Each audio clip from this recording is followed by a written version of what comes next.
हमारी दिफाई तैयारी जो है वो इस मरतबा पहले से ज़्यादा नज़र आ रही है। इस मरतबा तो हमने 750 किलोमीटर रेंज का मिसाइल जो है टेस्ट किया है। ये क्या मैसेज है? यानी उस वक्त 120 हमने उस वक्त चलाया भी फतेह 1, और इस मरतबा क्या हम फतेह 4 चला देंगे जो कि 750 किलोमीटर रेंज की सलाहियत रखता है? कि अब अगर ये सरक्रीक में जाके इस किस्म के बयानात दे रहे हैं तो हमें इस तरफ से बिल्कुल गाफिल नहीं होना चाहिए, और हमें किसी भी एडवेंचर के लिए इस दफ़ा सरक्रीक की डायरेक्शन से भी एहतियात और मोहतात रहने की ज़रूरत है। लेकिन अल्हम्दुलिल्लाह मैं यहाँ पे एक और बात करना चाहूँगा कि मैं 9 और 10 मई को हमारे पास कमांड फोर्स नहीं थी। इस मरतबा अगर खुदा नास्ता कोई जंग की सूरत हाल बनती है तो हमारी एक नई कमांड फोर्स जो है वो मौजूद होगी, जो कि फैसले करने में खुद मुख्तार होगी और जल्दी फैसले कर सकेगी। और ये भारत के लिए कितना बड़ा डरावना ख्वाब बन सकती है? मेरे ख्याल में अगर वहाँ के मिलिट्री प्लानर ने इसको असेस नहीं किया तो बहुत बड़ी गलती कर रहे हैं। तीसरी बात देखिए, सरक्रीक के ऊपर अगर हिंदुस्तान के वहाँ जाके एक मीटिंग करते हैं, इजलास करते हैं और अपनी वो सेलिब्रेशन करते हैं, तो ये हमारे लिए सरप्राइज़ ज़रूर था। बिकॉज जैसे हम हमेशा कहते हैं कि हम अमन वाले लोग हैं, हम बिल्कुल समझे ये थे कि इनको जो शिकस्त फाश हुई है इन्होंने सबक सीखा होगा और अपने अंदरूनी मामलात पे। लेकिन मेरा एक अंदेशा है कि अब अगर ये सरक्रीक में जाके इस किस्म के बयानात दे रहे हैं तो हमें इस तरफ से बिल्कुल गाफिल नहीं होना चाहिए, और हमें किसी भी एडवेंचर के लिए इस दफ़ा सरक्रीक की डायरेक्शन से भी एहतियात और मोहतात रहने की ज़रूरत है। लेकिन अल्हम्दुलिल्लाह मैं यहाँ पे एक और बात करना चाहूँगा कि मैंने एयरफोर्स और आर्मी की तो बात कर दी।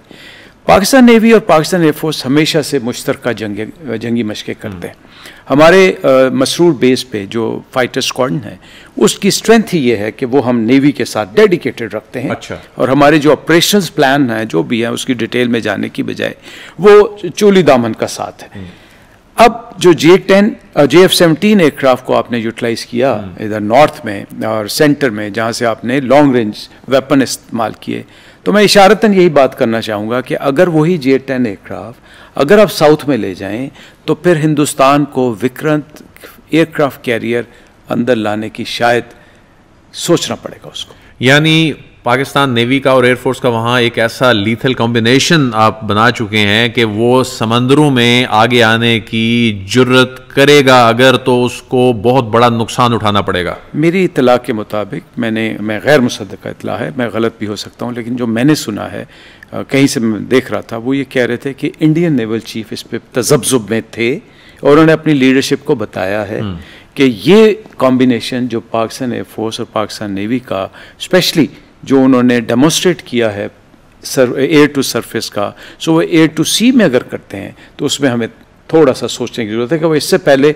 सिर्फ हमारे मेराज जहाज़ थे जो 107 मिसाइल के साथ करते थे, उस वक्त भी अल्हम्दुलिल्लाह वो कभी आगे नहीं आए, लेकिन अब लॉन्ग रेंज होने की वजह से प्रॉब्ली हिंदुस्तान नेवी को सोचना पड़ेगा। DGISPR ने हालिया दिनों में एक बयान दिया, उन्होंने कहा कि इस मरतबा अगर भारत की जानिब से कोई ऐसा मिस एडवेंचर किया जाता है तो उसकी सोच से बड़ा रिस्पांस दिया जाएगा। कुछ सिक्योरिटी ज़राए ये कह रहे हैं कि इस मरतबा अगर अटैक होता है तो भारत को सिर्फ यहाँ से नहीं, इस फ्रंट से नहीं, उसको बैक साइड से भी अटैक का सामना करना पड़ सकता है। ये क्या कोई बांग्लादेश वाली साइड से कोई अटैक, कोई कोलकाता उस जगह पे कोई अटैक हो सकता है जो अपने दिफा के जवाब में पाकिस्तान कर सकता है? देखिए, हम कौन होते हैं दूसरे मुल्कों में लड़ाइयाँ लड़ाने वाले? हम तो बड़े पुरअमन लोग हैं। उनका कहने का मकसद शायद कुछ और था, हम किसी और दूसरे मुल्क को इसमें ना शामिल करना चाहेंगे। हाँ, कोई अपनी जो सलाहियतों के मुताबिक और अपने पुराने बदले ठीक करने के लिए अगर आना चाहेगा तो हम उनको मशवरा ज़रूर देंगे। सो हम एक ऐसा मुल्क जिसके ऊपर गासबाना हमला होगा या गासबाना सोच होगी उसको हम ज़रूर करेंगे। लेकिन एक बात तो तस्लीम शुदा है कि हिंदुस्तान हमेशा से वो मुल्क रहा है जो अगर आप उसके मती बन जाएं, अगर आप उसकी स्ट्रेटजी लाइन टो कर लें तो वो आपके साथ है, वरना नहीं। सिक्किम देख लें, भूटान देख लें, नेपाल देख लें, बांग्लादेश देख लें, श्रीलंका देख लें, कौन सा मुल्क है जो कि इसके शर से महफूज है? कोई ऐसा मुल्क नहीं। तो पीछे से आने का मतलब मेरे ख्याल में, मुझे उसकी डिटेल्स तो नहीं पता, बट जो मैं समझता हूँ कि इस वक्त शायद हम कुछ ऐसी स्ट्रेटजी भी बना रहे हैं कि हम अपना सदर्न फ्लैंक और मजबूत करें। और जब आप सदर्न फ्लैंक मजबूत करते हैं तो उसमें आदिल भाई दो बातें, एक तो उनका जो मैरीटाइम कोस्टल लाइन है वो 7,200 किलोमीटर के करीब है, आपकी मैरीटाइम 1000 के करीब बनती, 970। उसके बाद जो उनकी इंडस्ट्रियल स्टेट है वो 200 किलोमीटर पे जाती, तो वो जो 200 किलोमीटर की वनरेबिलिटी है वो बहुत ज़्यादा है। और वो मैं समझता हूँ अगर DGISPR साहब ने सही फरमाया तो शायद वो उस तरफ इशारा हो सकता है, उसकी हमारे पास सलाहियत है।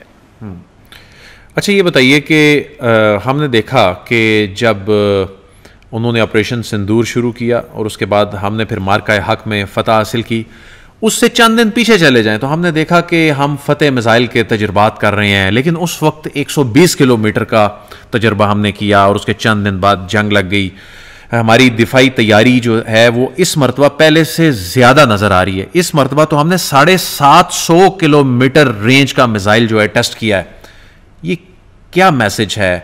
यानी उस वक्त 120 हमने उस वक्त चलाया भी फतेह 1, और इस मरतबा क्या हम फतेह 4 चला देंगे जो कि 750 किलोमीटर रेंज की सलाहियत रखता है? आदिल भाई, बहुत सी चीज़ें ऐसी होती हैं जो कि सीनों में होती, बहुत सी चीज़ें ऐसी होती हैं जो कि आप एक्सपोज करते हैं। अब जो आपने बताया, मैं अभी ऐसे आते हुए देख रहा था, मैं आपकी वजह से ये देखना चाहूँगा, आपके पास नसर जो आप पहला मिसाइल है, फिर अब्दाली है, फिर गजनवी है, फतेह की मैंने अभी बात नहीं की, फिर शाहीन 1 है, शाहीन 2 है, शाहीन 3 है, बाबर 1 है, बाबर 2 है, बाबर 3। मैं इनकी रेंजेस नहीं बता रहा, मैं इन पे ये भी नहीं बता रहा कि ये कितने किलोमीटर दूर तक जा सकते हैं। मैं चंद एक इशारे ज़रूर बताऊंगा।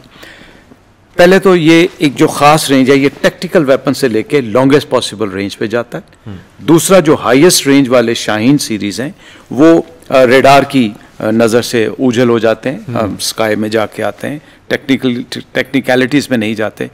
सबसे बड़ी बात है कि इनके ऊपर जो वॉरहेड ले जाने की सलाहियत है वो दोनों किस्म के हैं, कन्वेंशनल भी और न्यूक्लियर भी। इसके बाद जो मिनिमम रेंज है वो अगर शुरू करते हैं हम 70 से 100 किलोमीटर, जो कि आर्टिलरी और फ्रंट पे चलती है, तो लॉन्गेस्ट पॉसिबल ये 2600 से 2800 किलोमीटर तक जा सकते हैं। अब कितना वेपन ले जा सकते हैं, किस प्रिसीजन से जा सकते हैं, वो अल्लाह ना करे वो वक्त आए, लेकिन ये मैं आपको जिम्मेदारी के साथ बता सकता हूँ कि उसकी एक्यूरेसी कुछ मीटर्स में है।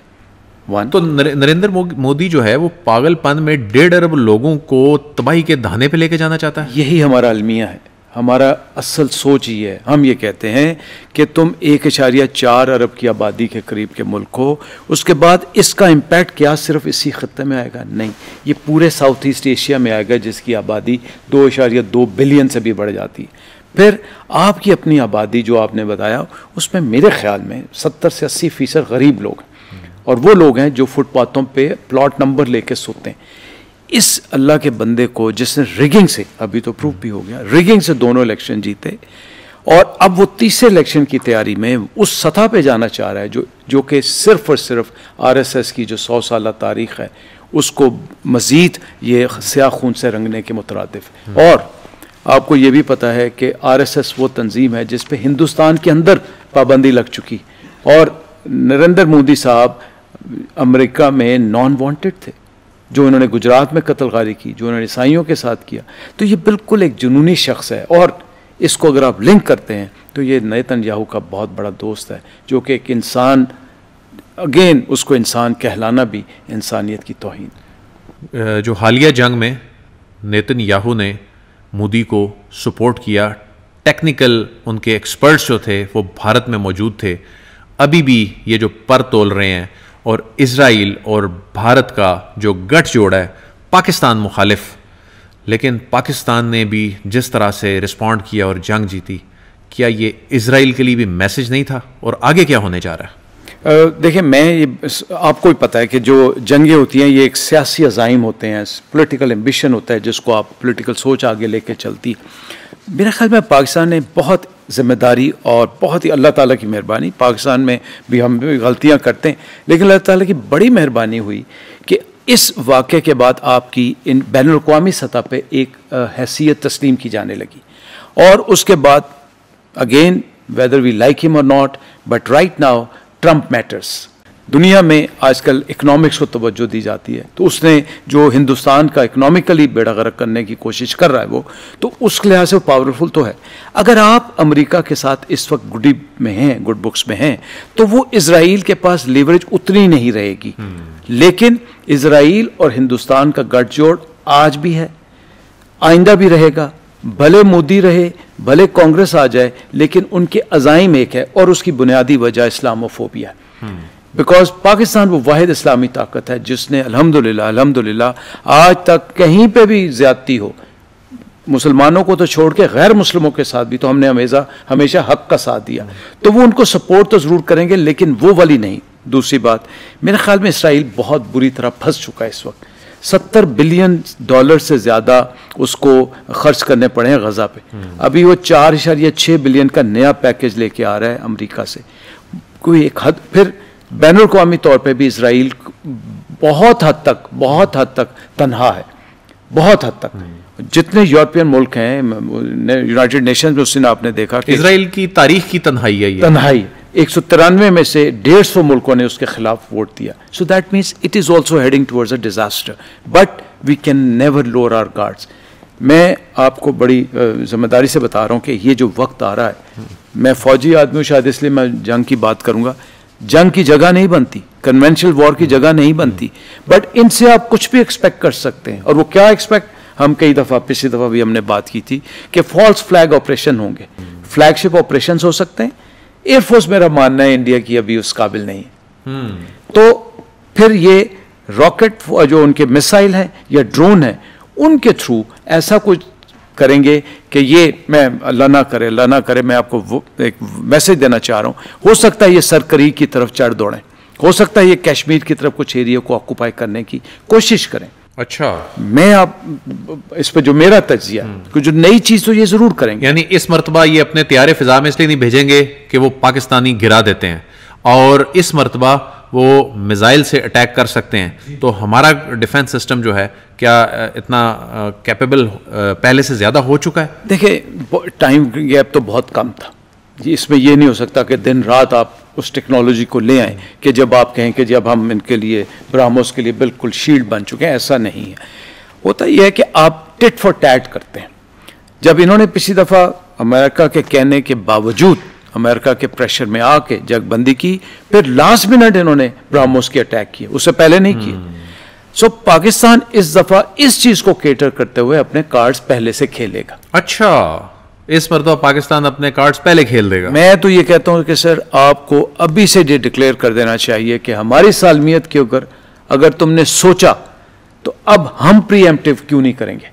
हमें हक पहुंचता है कि अगर आप हमारे मुल्क के ऊपर इस तरह की इंतशार फैलाएंगे तो इस दफ़ा हम भी प्रीएम्प्टिव कर सकते हैं, लेकिन हम कभी करेंगे नहीं। लेकिन हमें तैयार रहना चाहिए। 1 सेकेंड, मैं ये मानता हूं कि जो इस वक्त पाकिस्तान की पोजीशन है, हमें वक्त का इंतजार करने की बजाय बैनुल अक़वामी ताकतों के पास जाना चाहिए, उनके पास ये प्रूव लेके जाना चाहिए। उस नैरेटिव को जो हमने बाद में भेजा था, इस दफ़ा अभी से शुरू कर देना चाहिए, ताकि दुनिया को हम पहले से ही बता सकें। देखिए, जितनी इसने गीदड़ भपकियाँ की, आप इंटरनेशनल मीडिया को सर्कल करें तो कोई इतना ज़्यादा उसको सिग्निफिकेंस नहीं मिल रही, बिकॉज उसकी अपनी रेलेवेंस ख़त्म। लेकिन पाकिस्तान इसको लाइटली नहीं ले सकता।